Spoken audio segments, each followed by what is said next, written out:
प्रिय दर्शकों, स्वागत है आपका ज्योतिष के सभा में। चर्चा करेंगे इंद्र योग कुंडली में कब और कैसे बनता है।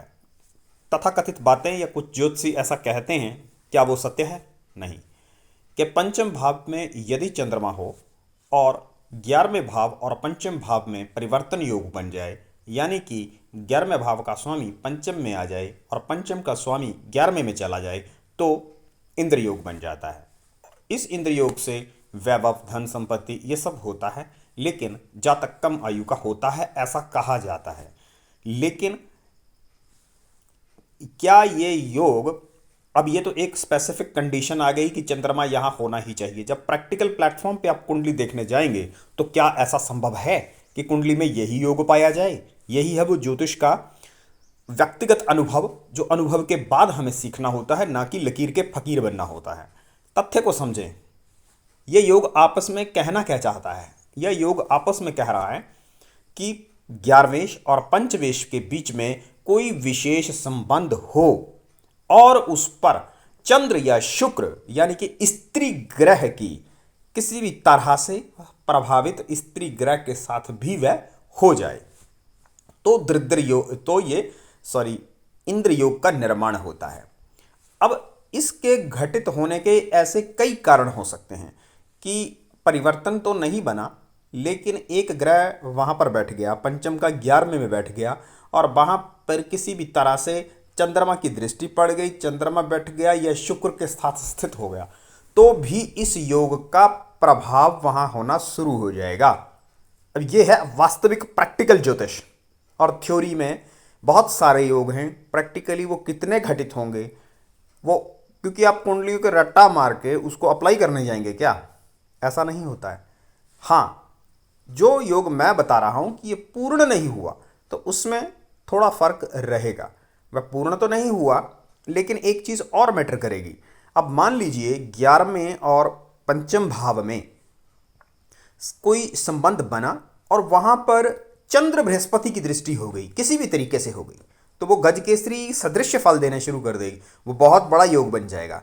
इस तरह से अगर इस संबंध के बीच में कोई नीच भंग राजयोग का कहीं से निर्माण हो गया, कहीं वेशी योग जो सूर्य के एक ग्रह आगे होने से होता है, सूर्य से ग्रह एक के आगे, वहां पे उसका निर्माण हो गया, या ग्रह किसी विशेष अनुपात में हो गया पंचम और 11वें भाव में, या कुंडली का अंतिम ग्रह जैसे कि लगन से चला आगे बैठा, आगे गया आगे गया, अंतिम ग्रह 11वें और पंचम में बैठ गए, तो ये योग बन जाएगा। बहुत सारे तरीके हो सकते हैं इंद्र योग बनने के। इसी तरह से कुंडली के जितने राजयोग या बुरे योग पाए जाते हैं, उनके घटित होने के, उनके बनने के बहुत सारे तरीके हो सकते हैं। लेकिन हमें गणना जब करनी होती है तो अपनी बुद्धि और विवेक से करनी होती है। हाँ, अगर इनका बीच में प्रभाव, जो संबंध है, जो प्रभाव है, स्त्री ग्रह की छवि है, वो कम है तो उसका फल कम होगा, ज़्यादा है तो वो ज़्यादा होगा। और रट्टा मारने से ऐसा संभव नहीं है कि पंचम का स्वामी 11वें में बैठ जाए, 11वें का पंचम में बैठ जाए और यहाँ पर चंद्रमा बैठ जाए तब ही फलित होगा। आपको ऐसा बिल्कुल एग्जैक्ट योग कितनी कुंडलियों में देखने को मिलेगा?